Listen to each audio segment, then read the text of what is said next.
Welcome to Healing the Tigress, a podcast of conversations and stories on Asian American Pacific Islander maternal mental health. We are your hosts. I'm Peggy, a perinatal mental health therapist. And I'm Jasmine, a clinical pharmacist who is perinatal mental health certified. Both of us are Taiwanese American mothers who have lived experiences of postpartum depression and anxiety. It felt like we didn't see anyone who looked like us also struggling with their mental health in new motherhood. But we would go on to learn that it wasn't just us and that there was so much more to perinatal mental health. So we created this podcast because we know that sharing these stories can begin to break the stigma of mental health in our community, and we want to help heal the inner tigress in all AAPI parents. Let's get started. We had wanted to make this episode for National Only Child Day in April, but we weren't able to crank it out in time due to spring break and life in general. However, this has been a topic that's been near and dear to both our hearts and our mental health as we navigated new motherhood and wondered how we really wanted to shape our families. It's taken us both a few years to arrive at the peace we have today about being one and done. And it's been a while since we've recorded something on the topic with Shannon Ang from episode 11 in season 1. So today we thought we'd share a little bit more about this journey with all of you. And whether you have one or two or more, or no kids at all, we hope that everyone can honor each person's individual choices and mental health surrounding their family size. When did you first start thinking that maybe you didn't want to have any more children? I have my hilarious answer and then I have my real one. And it's like shortly after giving birth. And we get to go from the labor delivery room to the postpartum rooms. I was holding our baby and I looked at my husband and I was like, yeah, we're not doing that again.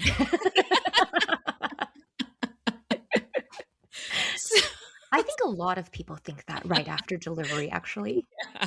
So when I saw that question, I was like, oh, the first time was definitely right after birth. I was like, I'm not doing that again. Yeah.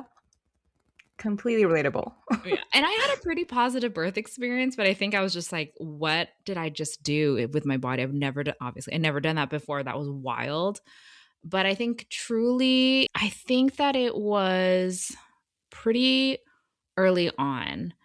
And I don't even know if it's like one day I just thought I didn't. I think every time I thought about having another child, it just frightened me. It just really made me anxious and I couldn't even go there. So I just assumed that I did want more and that I just wasn't ready to face it. And I think it was the process of really questioning, wait, do I want more or should we have more is when I think that was like, oh, there is this choice that I could make where we might not have more. We might choose to not have more. So I would say that was around that age where people start to ask or people start to assume that that's the ideal age, which is probably like, a little shortly after 1 and between 2, when people want to have like a whatever age gap. I think that's when I was like, is this? And I think it is part of it, the external pressure. And part of it is also, okay, I've gone through the first year. Definitely within that first year, I wasn't like, I didn't even think I needed to think about it because I'm like, I'm barely getting by in this first year postpartum anyway. There's no point to think about it. But I think once you start to get closer to 2 and stuff, then you begin to really wonder, oh, do I want my kids to be 1 year apart, 2 year apart, etc.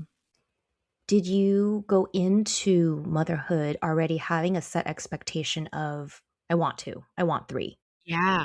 I actually for sure just assumed we would have kids, plural, and I assumed it would be 2. Like, I didn't think that I would want to do 3 because I feel like, hey, I'm outnumbered or whatnot. And I neither of us come from a family where there's 3 siblings. I have noticed that friends that come from siblings that they were one of 3, they tend to be more willing or aiming for 3, but I'm one of 2. My husband's one of 2. So we're just like, yeah, 2 just made sense. Like 2 is what we're going to do. We never thought about the age gap or anything. Let's just try to get this first one and see how it goes, and we can decide from there, is kind of the approach. But I think we just kind of unspoken assumed two made sense. I think I even when I got the stroller for our baby, it was it was like Up a Baby, and it has those attachments where you can have two seats, or I made sure to get the one where you can add the toddler standing pad, because I was like, hey, like, just in case I'm going to need to be able to expand the stroller to have two kids dealing with it, and stuff like that. Yeah. I think I was very set on having two. Like in my mind and in my vision of, how my life was going to be unfold, it was always two and no more, no less. Like I was one of those double or nothing kind of people before I entered this. And I definitely changed my tune on that and have softened and have more compassion, I think, for the variety of journeys and outcomes. And I think that I, like you, had put off thinking about it in the beginning because I was so fresh coming out of like postpartum depression. It was like, I just need to survive this. Let's not even bring in another thought of like something else. And even at the 1 year mark, I think I was like, no, I'm not going to think about it. Even though people start, oh, you made it through 1 year. Now you can start thinking about the next one, right? Just like you said, I think after that 1 year mark, people do start to get a little bit more nosy and pushy. And I also already very clearly in my head had planned out a 4 to 5 year age gap. So I already knew that's what I wanted because I guess kind of like you, what you grew up with, right? And I grew up with that age gap. My husband grew up with that age gap. I think both of us thought it was a great age gap. We get along very well with our siblings. And I just thought, yeah, I think that's a great age gap. And I have a lot of time. I don't have to think about this right now, right? I'm just going to try to survive first. And then after I sort of felt like I was surviving, maybe I should try to enjoy it a little bit. And then the pandemic hit. But around I would say for me, it was around the 3 year mark, I started to think, okay, if I want this age gap, I need to start seriously thinking and doing that backwards math of like, okay, I got to remove my IUD. What if it takes over a year to get pregnant again because we had struggled conceiving the first time? We were in the middle of house shopping, and I would think, do we need to raise our minimum requirement of rooms if we have a second child? So I was doing all these mental gymnastics and sort of questioning whether I really wanted another kid at that point, because it would change a lot in our lives going forward, I think. And there was this nagging little voice in the back of my head that started to grate on me and ask, what are the real reasons you want a second child? And was it just to give my first child a sibling and check off that box that, this was your life plan and yeah, you have to keep following it. And, your child needs a sibling.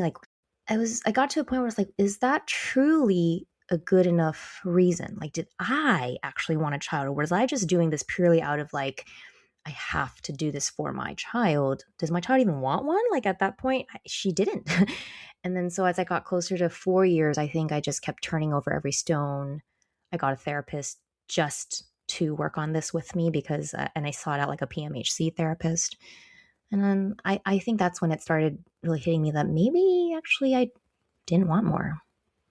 Yeah. I also went back to therapy for this question as well. And I don't know if it was because I knew that you had, or maybe that just happened kind of simultaneously without us knowing.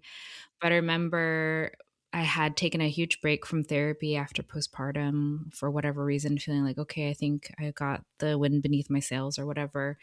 And then I sought out the therapist. And I think it was because of not an argument, but kind of like a tense conversation with my husband about it.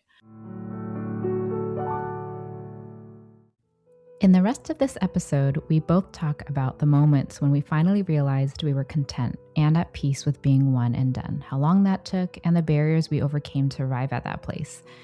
It was truly an honest, raw, and reflective discussion about the role mental health plays in our family size and some great reframes that help us continue to feel joyful about this life with our single children that we hope will help others too. If you want to hear more of this bonus episode, please become one of our subscribers on Buzzsprout at healingthetigress.buzzsprout.com or click the Support the Show link in the show notes. Once you subscribe, you can listen from the Buzzsprout page, or you can put a unique RSS feed into your podcast platform of choice to listen directly through Apple Podcasts, Spotify, or more. And you'll have access to all of our past subscriber-only episodes too. These subscriptions help fund our recording and publishing platforms and help us to continue to keep doing this work to destigmatize mental health. Your support is deeply appreciated in helping normalize talking about these topics in our AAPI community and beyond. Thank you for listening. We want to thank you deeply for tuning into this episode of Healing the Tigress. The more we share these stories, the more we can help our AAPI mothers and partners. If you enjoyed this episode and our mission, you can help us out in the following ways. Follow our show wherever you get your podcasts. Leave us a rating and or a review, and share our podcast with a friend. We also encourage you to follow us on Instagram at Healing the Tigress, where we hope to build a community of healing tigresses and give you updates on what's coming. And if you want more bonus episodes, please check out our show notes for how to subscribe to our exclusive content. Or you can also head over to our Buzzsprout page at healingthetigress.buzzsprout.com. We are not for profit. We are here to help our community, but any support you give us is so deeply appreciated. Above all, thank you from the bottom of our hearts for being here. Healing the Tigress is produced and edited by Peggy and Jasmine. Music for this show is remixed by Dr. Tony Huynh of Tony Mixes. Our intro music is a cover of You and Me by Z Avi, played by our co-host Peggy. Our outro music is a cover of Green Island Serenade, played by Jasmine's sister. Cover art design is by Dr. Angela Chung.